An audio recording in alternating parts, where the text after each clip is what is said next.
നമസ്കാരം. കേരളത്തിനേക്കാളും വിദ്യാഭ്യാസത്തിലും തൊഴിലിലുമെല്ലാം ഇന്ന് അവസരങ്ങൾ കൂടുതലായുള്ളത് വിദേശ രാജ്യങ്ങളിലാണ്. അതുകൊണ്ട് തന്നെ അടുത്ത കാലത്തായി കേരളത്തിന് പുറത്ത് പോയി പഠിക്കാനും ജോലി ചെയ്യാനും തീരുമാനിക്കുന്നവർ കൂടുതലാണ്. അതിൽ ഇന്ത്യക്കാർ ഏറ്റവും കൂടുതൽ തിരഞ്ഞെടുക്കുന്നത് കാനഡ തന്നെയാണ്. എന്നാൽ ഇപ്പോഴിതാ ഇന്ത്യക്ക് പുറത്തു നിന്നുള്ള വിദ്യാർത്ഥികളെ അന്വേഷിക്കണമെന്ന് ഉന്നത വിദ്യാഭ്യാസ സ്ഥാപനങ്ങളോട് കനേഡിയൻ സർക്കാർ ഉത്തരവിട്ടതായി ഒരു വാർത്ത പുറത്തുവരുന്നു. ഇത് ഇന്ത്യൻ വിദ്യാർത്ഥികളെ എങ്ങനെ ബാധിക്കുമെന്നതാണ് ഇനി അറിയേണ്ടത്. പഠനാനുമതി നൽകുന്ന വിദ്യാർത്ഥികളിൽ വൈവിധ്യം കൊണ്ടുവരണമെന്ന് കാനഡ കുടിയേറ്റ അഭയാർത്ഥി പൗരത്വ മന്ത്രി മാർക്ക് മില്ലർ പറഞ്ഞു. സർവകലാശാലകളിലും കോളേജുകളും ഒന്നോ രണ്ടോ രാജ്യങ്ങളെ മാത്രമാണ് പരിഗണിക്കുന്നതെന്നും അദ്ദേഹം കുറ്റപ്പെടുത്തി. വിദ്യാർത്ഥികളുടെ വൈവിധ്യം ഞങ്ങൾ പ്രതീക്ഷിക്കുന്നു. ഇന്ത്യൻ വിദ്യാർത്ഥികൾ ഏറ്റവും മികച്ചവരും മിടുക്കരുമല്ല എന്നല്ല ഇതിനർത്ഥം. തീർച്ചയായും ലോകത്തിലെ ഏറ്റവും വലിയ ജനസംഖ്യയുള്ള രാജ്യങ്ങളിൽ ഒന്നായതിനാൽ ഇന്ത്യയിൽ നിന്ന് വിദ്യാർത്ഥികൾ വരുമെന്ന് ഞങ്ങൾ പ്രതീക്ഷിക്കും. മാർക്ക് മില്ലർ ഇതും വ്യക്തമാക്കിയിട്ടുണ്ട്. കൂടുതൽ രാജ്യങ്ങളിലേക്ക് പോയി വിദ്യാർത്ഥികളെ കണ്ടെത്തണമെന്നും അദ്ദേഹം അവകാശപ്പെട്ടു.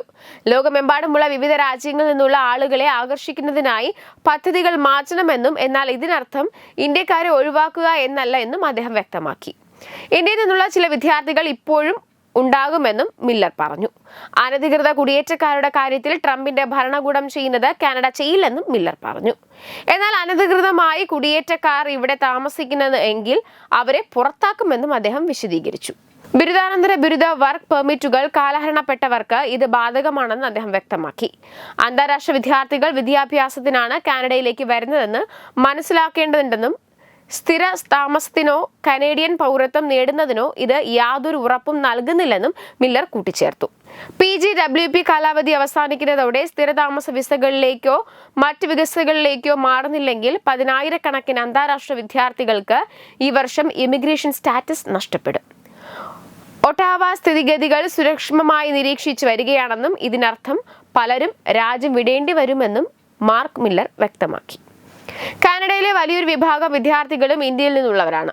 Organisation for economic cooperated and development അഥവാ OEC കഴിഞ്ഞ വർഷം തയ്യാറാക്കിയ റിപ്പോർട്ടിൽ കാനഡയിലെ വിദേശ വിദ്യാർത്ഥികളിൽ 40% ഇന്ത്യയിൽ നിന്നുള്ള വിദ്യാർത്ഥികളെന്ന് കണ്ടെത്തിയിരുന്നു.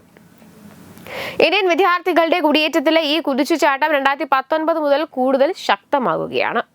വെബ് ഡെസ്ക് തത്തുമൈ news. Online executive education. Focus physiotherapy centre പട്ടം.